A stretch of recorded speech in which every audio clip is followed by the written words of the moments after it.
এই যে লকডাউনের বিষয়ে কিছু বলতেছি আর কি।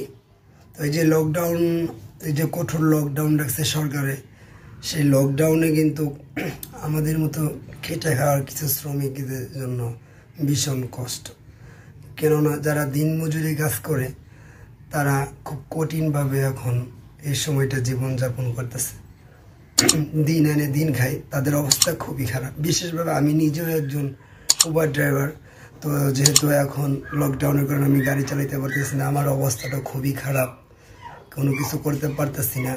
কোনো কিছু যদি না করতে পারি তাহলে কিভাবে সংসার চালাবো, বউ বাচ্চা আছে তাদেরকে কিভাবে কি খাওয়াবো, সেটা খুবই টেনশনে পড়ছি। ডিফিকাল্ট অবস্থা, কোনোভাবে ঘরের বাইরে বের হতে পারতেছি না। ঘরের বাইরে বের হলে প্রশাসন অত্যাচার করে, এবং কি অনন্যতে কোনো কাজ কাম করবো, দিনমজুর কোনো কাজ করব সেটাও করতে পারতেছি না, কারণ পুলিশরা খুবই ডিস্টার্ব করতেছে। এবং কি রিক্সা চালাইলেও অবস্থা খারাপ। রিক্সা নিয়ে মেন রোডে গেলে ট্রাফিকরা রিক্সার বাল্টির চাকার বাল্টি সেগুলো খোয়ায় তারা ছুঁড়ে ফেলে দেয়।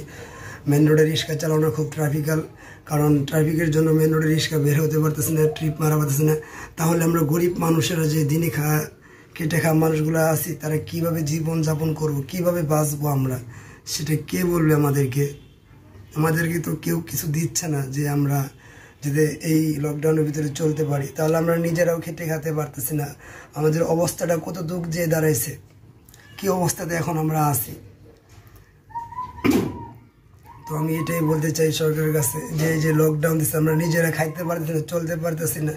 তারপরে আবার এই আমাদের রুম ভাড়া, সেই রুম ভাড়ার জন্য আমাদেরকে বাড়িওয়ালারা চাপ দিচ্ছে।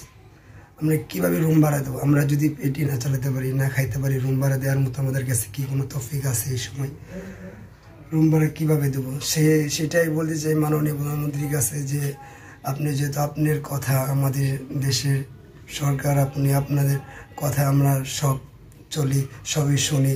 এই একটা কঠোর লকডাউন দিচ্ছে, কোনো গাড়ি চলবে না, কোনো বিভিন্ন বেসরকারি অফিস বন্ধ, সেগুলো অবশ্যই যদি আমাদের দেশের মানুষ পালন করতে পারে, আপনার আইন শুনে পালন করতে পারে, তাহলে আপনি এই কথাটা অবশ্যই বলবেন যে যতদিন লকডাউন থাকবে, এই লকডাউনের জন্য অন্তত এক মাসের জন্য কোনো রুম ভাড়া নেওয়া হবে না।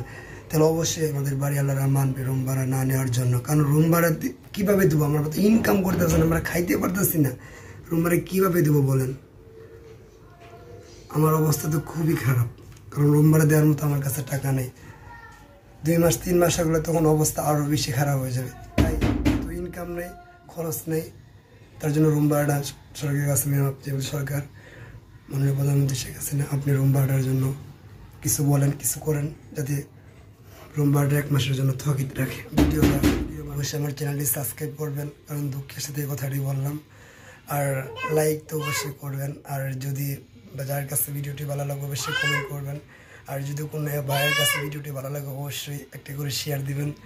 আমার এই কষ্টের কথাটুকু সবাই